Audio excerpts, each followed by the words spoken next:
আজকের গল্প ভেজাল দুধওয়ালা। অনেক দিন আগেকার কথা। জঙ্গলের পাশে একটা ছোট্ট ঘরে হিতেশ নামে এক দুধওয়ালা থাকতো। হিতেশের কাছে একটা গরু ছিল যেটা দুধ দিত। সে গরুর দুধ পাশেরই একটা গ্রামে ঘরে ঘরে বিক্রি করে আসতো। দুধ বিক্রি করে সে যা টাকা পেত তাতেই তার চলে যেত। হিতেশ বিনা ভেজালের দুধ বিক্রি করত, আর সেই জন্যই তার গরুর দুধই লোকেরা বেশি পছন্দ করত। একদিন হিতেশের গরুটা রোজের অপেক্ষা কম দুধ দিল। এটা দেখে সে খুবই চিন্তিত হয়ে গেল। যতটা দুধ ছিল সে সেটুকু দুধ নিয়েই বিক্রি করতে বেরিয়ে গেল। হিতেশ দুধ বিক্রি করার জন্য হেঁটে হেঁটে রাস্তা দিয়ে যাচ্ছিল। অনেকটা রাস্তা হাঁটার পর খুব ক্লান্ত হয়ে পড়ল, আর রাস্তার ধারে একটা পুকুরের পাশে একটা গাছের নিচে বসে আরাম করতে লাগলো। বসে বসে সে ভাবছিল, আজকে যে গরুটা কম দুধ দিল, আমায় তো সব বাড়িতে দুধ দিতে হবে। এবারে কি করি? সবার জন্য দুধ পুরো করব কি করে? তখনই পুকুরের দিকে তাকিয়ে তার মাথায় একটা বুদ্ধি এলো। তারপর সে এদিক ওদিক না তাকিয়ে পুকুরের থেকে জল তুলে নিয়ে দুধের সাথে মিশিয়ে দিল, আর সেই দুধ বিক্রি করতে চলে গেল। প্রতিদিনের মতো সব বাড়িতে দুধ বিলি করে সে ঘরে ফিরতে ফিরতে ভাবছিল, আরে বাহ, আজকে তো দারুণ মজা হলো। ভেজাল দুধের ব্যাপারে কেউ বুঝতেই পারলো না, আর আমার কাজও হয়ে গেল। তারপর পরের দিন আবার সেই পুকুরের পাশ দিয়ে দুধ বিক্রি করতে যাওয়ার সময় কিছুটা জল নিয়ে দুধে মিশিয়ে নিল, আর সেই জল মেশানো দুধ নিয়ে গিয়ে গ্রামে বিক্রি করে দিয়ে এলো। এবার হিতেশের লোভ বেড়ে গেল, আর সে রোজ পুকুরের জল মিশিয়ে দুধ গ্রামে গিয়ে বিক্রি করে আসতো। আস্তে আস্তে লোকেরা জানতে পারল যে হিতেশ এবারে জল মেশানো দুধ বিক্রি করতে শুরু করে দিয়েছে। লোকেরা বারবার তাকে নালিশ করার পরও সে শুধরল না। বেশি টাকা উপার্জনের নেশায় তার বুদ্ধিতে পর্দা পড়ে গেছিল। এরকম করে 1 মাস কেটে গেল। হিতেশ গ্রামের সব বাড়ি থেকে দুধের টাকা আদায় করে একটা পোঁটলায় ভরে খুশি খুশি নিজের বাড়ির দিকে ফিরছিল। হিতেশ এবারে জল মেশানো দুধ বিক্রি করে আগের মাসগুলোর থেকে অনেক বেশি উপার্জন করেছিল। পুকুরের পাশ দিয়ে যাওয়ার সময় সে ভাবল, কিছুক্ষণের জন্য থেমে এখানে একটু বিশ্রাম করে নেওয়া যাক। তারপর টাকার পোঁটলা আর দুধের বাসনটা সাথে রেখে আরাম করতে লাগলো। যেই তার চোখটা লেগে এসেছে, অমনি সেই গাছে থাকা একটা বাঁদর নিচে নেমে এসে হিতেশের টাকার পোঁটলাটা নিয়ে আবার গাছে উঠে গেল। তারপর বাঁদরটা পোঁটলাটা খুলে একটা পয়সা বের করে পুকুরে ফেলে দিল। তারপর আবার একটা পয়সা বের করে দুধের বাসনটার ভেতর ফেলে দিল। পয়সার আওয়াজ পেয়ে হিতেশের ঘুম ভেঙে গেল। সে ধরফর করে উঠে বসল। নিজের টাকার পোঁটলাটা বাঁদরের হাতে দেখে সে খুব চিন্তায় পড়ে গেল। যেই হিতেশ বাঁদরটার হাত থেকে পোঁটলাটা নেওয়ার চেষ্টা করছিল, বাঁদরটা একটা পয়সা বের করে পুকুরের জলে ফেলে দিল, আর একটা পয়সা দুধের বাসনের ভেতর। এই ঘটনাটা দেখার জন্য রাস্তার চারপাশে লোকেদের ভিড় জমা হয়ে গেল। আসলে ওই বাঁদরটা সেই গাছেরই ওপর থাকতো, আর হিতেশকে রোজ দুধে জল মেশাতে দেখত। দেখতে দেখতেই বাঁদরটা পোঁটলার অর্ধেক টাকা পুকুরের জলে আর বাকিটা দুধের বাসনের ভেতর ফেলে দিয়ে পোঁটলাটা একদম খালি করে দিল। শেষ পর্যন্ত হিতেশের কাছে দুধ বিক্রি করে যে টাকাটা পেয়েছিল সেটাই বাঁচল, আর জল মেশানো দুধের টাকাটা পুকুরের জলেই চলে গেল।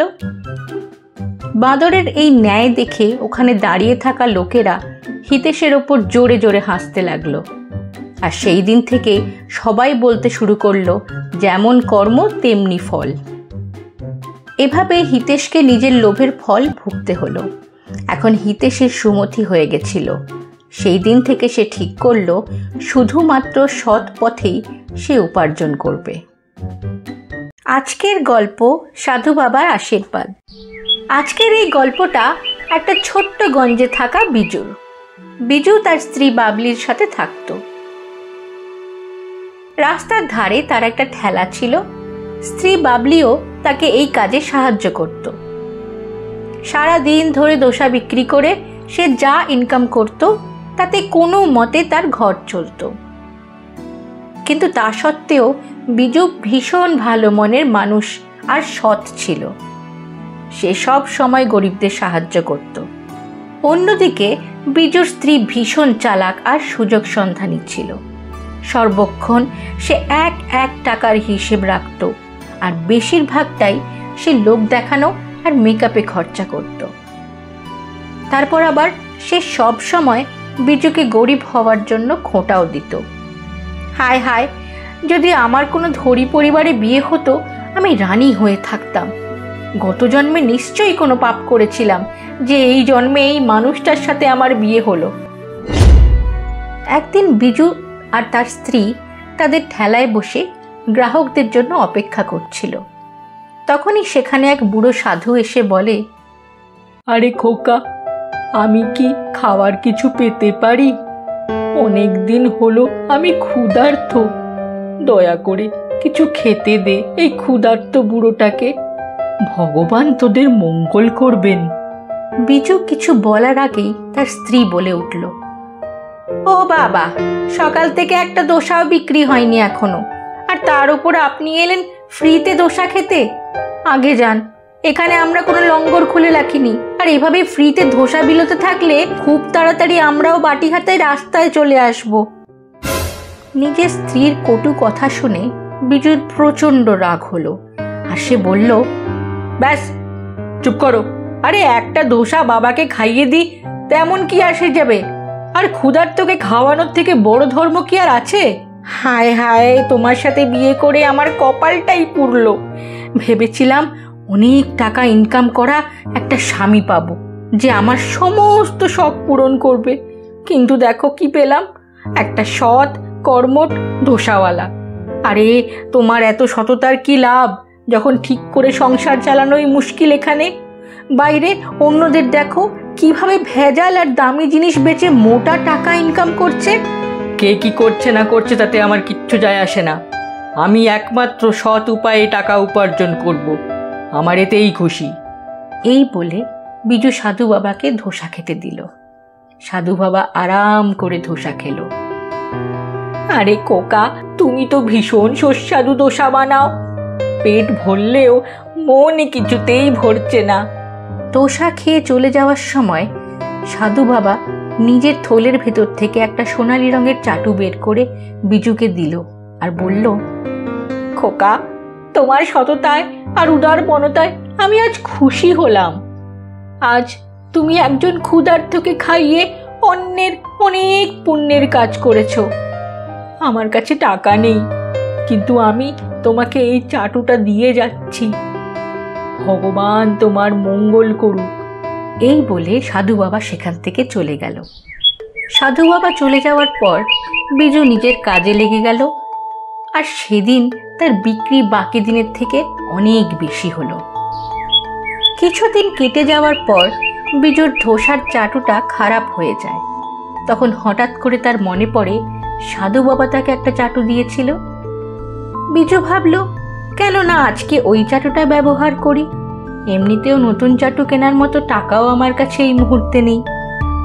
বিজু যেই ওই চাটুটাকে গ্যাসের ওপর রাখলো, সে তো দেখেই অবাক হয়ে গেল। বিনা আগুনে চাটুটা গরম হতে থাকলো, আর তার থেকে নিজে নিজেই দোসা তৈরি হয়ে বেরোতে থাকলো। এইরকম চমৎকার বিজুর জীবনে প্রথমবার হচ্ছিল। এত বড় আর সুন্দর দোসা দেখে বিজু খুব খুশি হয়ে গেল। ওর পাশে দাঁড়িয়ে থাকা ওর স্ত্রী নিজের উপর লজ্জা হলো, আর সে নিজের ভুল বুঝতে পারল। সে লজ্জা পেয়ে মাথা নিচু করে দাঁড়িয়ে রইল। এরপর থেকে বিনা মেহনতে বিজু প্রতিদিন অনেক অনেক সুস্বাদু দোসা পেতে লাগলো। সেই দোসার স্বাদ লোকেদের এত পছন্দ হলো যে পুরো শহরের সব থেকে সুস্বাদু দোসা বিজুরই ছিল। দেখতে দেখতে কিছুদিনের মধ্যেই জাদুই চাটুটা বিজুর জীবন আমূল বদলে দিল। শেষে বিজু সবাইকে বলল, বন্ধুরা, আমাদের সবাইকে সবার সাহায্য করা উচিত। ক্ষুধার্তকে খাবার আর তৃষ্ণার্তকে জল খাওয়ানোর থেকে বড় আর কোনো ধর্ম নেই। আপনাদের যদি আমার এই গল্পটা ভালো লেগে থাকে তো প্রথমে আমার চ্যানেলটা সাবস্ক্রাইব করুন। আমরা এখানে প্রত্যেক দিন ভালো ভালো গল্প নিয়ে আসি আপনাদের জন্য। সাবস্ক্রাইব না করলে আগামী গল্পগুলো কেমন করে দেখবেন? আজকের এই গল্পটা ভালো লেগে থাকলে লাইক বাটনটা প্রেস করুন আর সাবস্ক্রাইব করতে একদম ভুলবেন না যেন। তাহলেই আরও অনেক অনেক মজার গল্প নিয়ে আমরা আবার হাজির হব আপনাদের কাছে। ধন্যবাদ।